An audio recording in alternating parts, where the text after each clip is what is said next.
श्री गणेशाय नमः। आज वैशाख महीने की चतुर्थी है। आज संकष्टी चतुर्थी का व्रत रखा जाएगा। संकष्टी चतुर्थी व्रत को करने से भगवान गणेश अति प्रसन्न होते हैं और साथ ही हर मनोकामना पूर्ण करते हैं। संकष्टी चतुर्थी के दिन संकष्टी चतुर्थी व्रत कथा अवश्य सुननी चाहिए। तो आइए सुनते हैं संकष्टी चतुर्थी व्रत कथा।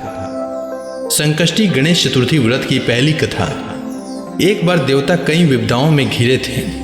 तब वह मदद मांगने भगवान शिव के पास आए। उस समय शिव के साथ कार्तिकेय तथा गणेश जी भी बैठे थे। देवताओं की बात सुनकर शिव जी ने कार्तिकेय व गणेश जी से पूछा कि तुम दोनों में से कौन देवताओं के कष्टों का निवारण कर सकता है। तब कार्तिकेय व गणेश जी दोनों ने ही स्वयं को इस कार्य के लिए सक्षम बताया। इस पर भगवान शिव ने दोनों की परीक्षा लेते हुए कहा कि तुम दोनों में से जो सबसे पहले पृथ्वी की परिक्रमा करके आएगा वही देवताओं की मदद करने जाएगा। भगवान शिव के मुख से यह वचन सुनते ही कार्तिकेय अपने वाहन मोर पर बैठकर पृथ्वी की परिक्रमा के लिए निकल गए। परंतु गणेश जी सोच में पड़ गए कि वह चूहे के ऊपर बैठकर सारी पृथ्वी की परिक्रमा करेंगे तो इस कार्य में उन्हें बहुत समय लग जाएगा। तभी उन्हें एक उपाय सूझा। गणेश जी अपने स्थान से उठे और अपने माता पिता के साथ बार परिक्रमा करके वापस बैठ गए। परिक्रमा करके लौटने पर कार्तिकेय स्वयं को विजेता बताने लगे। तब शिव जी ने श्री गणेश से पृथ्वी की परिक्रमा न करने का कारण पूछा। तब गणेश जी ने कहा, माता पिता के चरणों में ही समस्त लोक है। यह सुनकर भगवान शिव ने गणेश जी को देवताओं के संकट दूर करने की आज्ञा दी। इस प्रकार भगवान शिव ने गणेश जी को आशीर्वाद दिया कि चतुर्थी के दिन जो तुम्हारा पूजन करेगा और रात्रि में चंद्रमा को अर्घ्य देगा उसके तीनों ताप यानी दैहिक ताप, दैविक ताप तथा भौतिक ताप दूर होंगे। इस व्रत को करने से व्रतधारी के सभी तरह के दुख दूर होंगे और उसे जीवन के भौतिक सुखों की प्राप्ति होगी। चारों तरफ से मनुष्य की सुख समृद्धि बढ़ेगी। पुत्र पौत्र आदि धन ऐश्वर्य की कमी नहीं रहेगी। अब आइए सुनते हैं संकष्टी गणेश चतुर्थी व्रत की दूसरी कथा। एक समय की बात है, राजा हरिश्चंद्र के राज्य में एक कुम्हार था। वह मिट्टी के बर्तन बनाता लेकिन वे कच्चे रह जाते थे। एक पुजारी की सलाह पर उसने इस समस्या को दूर करने के लिए एक छोटे बालक को मिट्टी के बर्तनों के साथ आंवा में डाल दिया। उस दिन संकष्टी चतुर्थी का दिन था। उस बच्चे की मां अपने बेटे के लिए परेशान थी। उसने गणेश जी से बेटे की कुशलता की प्रार्थना की। दूसरे दिन जब कुम्हार ने सुबह उठकर देखा तो आंवा में उसके बर्तन तो पक गए थे लेकिन बच्चे का बाल भी बांका नहीं हुआ था। वह डर गया और राजा के दरबार में जाकर सारी घटना बताई। इसके बाद राजा ने उस बच्चे और उसकी मां को बुलाया तो मां ने सभी तरह के विघ्न को दूर करने वाली संकष्टी चतुर्थी का वर्णन किया। इस घटना के बाद से महिलाएं संतान और परिवार के सौभाग्य के लिए संकष्टी गणेश चतुर्थी का व्रत करने लगी। अब आइए सुनते हैं संकष्टी गणेश चतुर्थी की तीसरी कथा। एक समय की बात है, भगवान विष्णु का विवाह लक्ष्मी जी के साथ निश्चित हो गया। विवाह की तैयारी होने लगी। सभी देवताओं को निमंत्रण भेजे गए परंतु गणेश जी को निमंत्रण नहीं दिया। कारण जो भी रहा हो, अब भगवान विष्णु की बारात जाने का समय आ गया। सभी देवता अपने पत्नियों के साथ विवाह समारोह में आए। उन सब ने देखा कि गणेश जी कहीं दिखाई नहीं दे रहे हैं। तब वे आपस में चर्चा करने लगे कि क्या गणेश जी को न्योता नहीं है या स्वयं गणेश जी ही नहीं आए। सभी को इस बात पर आश्चर्य होने लगा। तभी सबने विचार किया कि भगवान विष्णु से ही इसका कारण पूछा जाए। विष्णु भगवान से पूछने पर उन्होंने कहा कि हमने गणेश जी के पिता भोलेनाथ महादेव को न्योता भेजा है। यदि गणेश जी अपने पिता के साथ आना चाहते हों तो आ सकते हैं। अलग से न्योता देने की कोई आवश्यकता भी नहीं थी। दूसरी बात यह है कि उनको 100 मन मूंग, 100 मन चावल, 100 मन घी और 100 मन लड्डू का भोजन दिन भर में चाहिए। यदि गणेश जी नहीं आएंगे तो कोई बात नहीं, दूसरे के घर जाकर इतना सारा खाना पीना अच्छा भी नहीं लगता। इतनी वार्ता कर ही रहे थे कि किसी एक ने सुझाव दिया कि यदि गणेश जी आ भी जाएं तो उनको द्वारपाल बनाकर बैठा देंगे कि आप घर की याद रखना। आप तो चूहे पर बैठकर धीरे धीरे चलोगे तो बारात से बहुत पीछे रह जाओगे। यह सुझाव भी सबको पसंद आया तो भगवान विष्णु ने भी इस पर अपनी सहमति दे दी। होना क्या था, इतने में गणेश जी वहां आ पहुंचे और उन्हें समझा बुझाकर घर की रखवाली करने के लिए बैठा दिया। बारात चल दी। तब नारद जी ने देखा कि गणेश जी तो दरवाजे पर बैठे थे। नारद जी ने गणेश जी से पूछा कि वो बारात क्यों नहीं गए। तब गणेश जी ने कहा कि भगवान विष्णु ने उन्हें अपना निवास स्थान सौंप कर गए हैं। अब मैं यहाँ का राजा हूँ।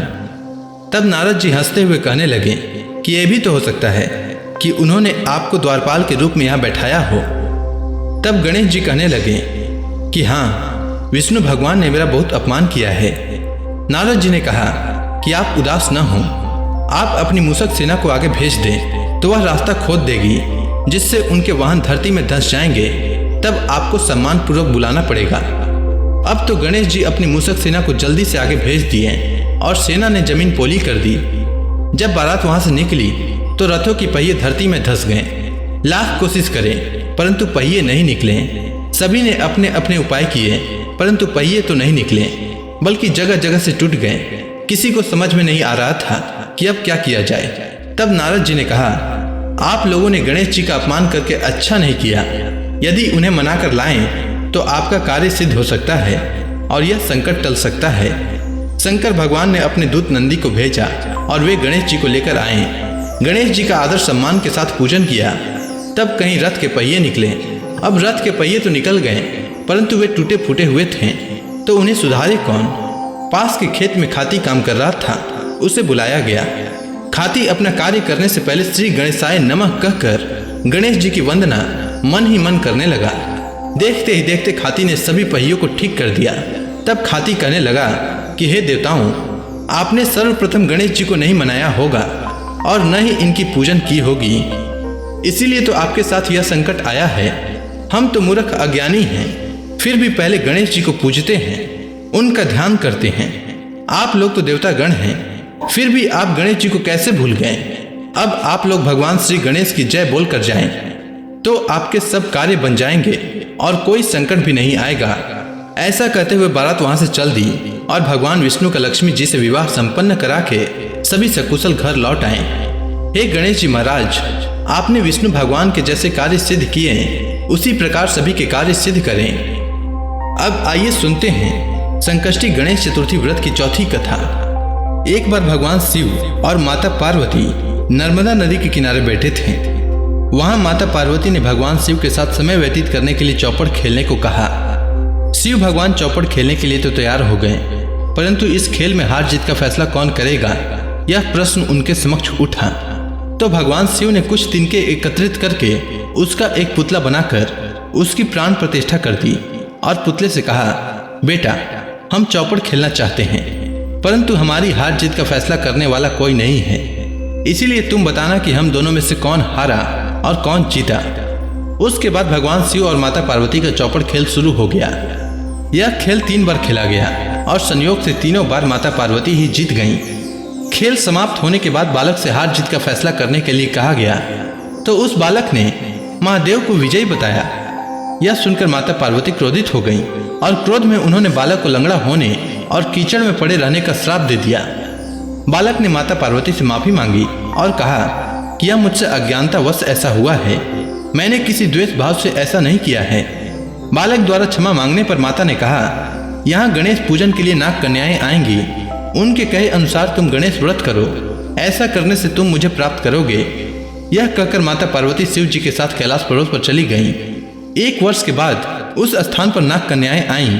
तब नाग कन्याओं से श्री गणेश के व्रत की विधि मालूम करके उस बालक ने 21 दिन लगातार गणेश जी का व्रत किया। उसकी श्रद्धा से गणेश जी प्रसन्न हुए। उन्होंने बालक को मनोवांछित फल मांगने के लिए कहा। उस बालक ने कहा, हे विनायक, मुझ में इतनी शक्ति दीजिए कि मैं अपने पैरों पर चलकर अपने माता पिता के पास कैलाश पर्वत पर पहुंच सकूं और वे यह देखकर प्रसन्न हों। तब बालक को वरदान देकर श्री गणेश अंतर्ध्यान हो गए। इसके बाद वह बालक कैलाश पर्वत पर पहुंच गया और कैलाश पर्वत पर पहुंचने की अपनी कथा उसने भगवान शिव को सुनाई। चौपड़ वाले दिन से माता पार्वती शिव जी से विमुख थीं, अतः देवी के रुष्ट होने पर भगवान शिव ने भी बालक के बताए अनुसार 21 दिनों तक श्री गणेश का व्रत किया।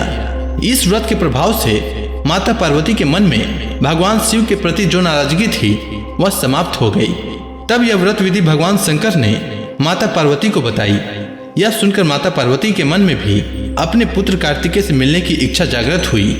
तब माता पार्वती ने भी 21 दिन तक श्री गणेश का व्रत किया तथा दुर्वा फल लड्डुओं से श्री गणेश जी का पूजन अर्चन किया।